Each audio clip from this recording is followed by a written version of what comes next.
ببخش عروس قصه، دلم جوونی کرده با تو. اگه یه لحظه نامهربونی کرده، چه سرنوشت خوبی وقتی خود خدا هم برای خوشبختیمون با در میونی کرده.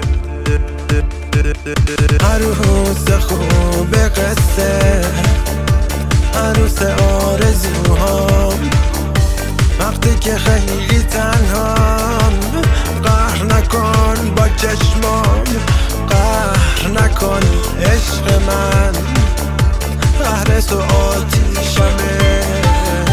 من نمیخوام بسوزم وقتی دلت پیشمه، برای داشتن تو چه راه دوری رفتم.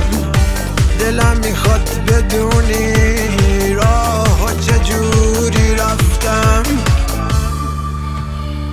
قهر نکن.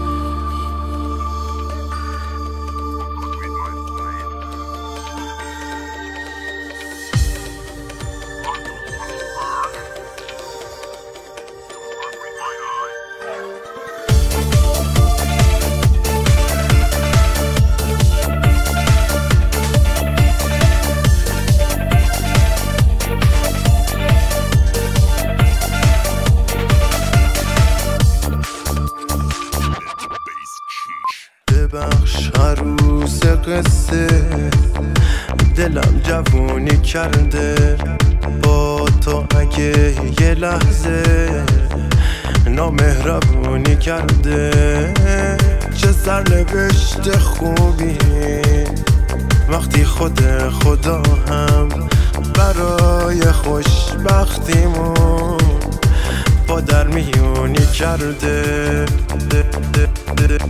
عروس خوب قصه، عروس آرزوهام، وقتی که خیلی تنهام، قهر نکن با چشمام، قهر نکن عشق من، قهر تو آتیشمه.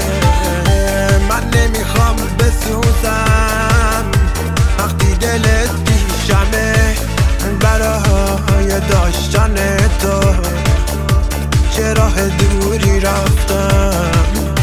دلم میخواد بدونی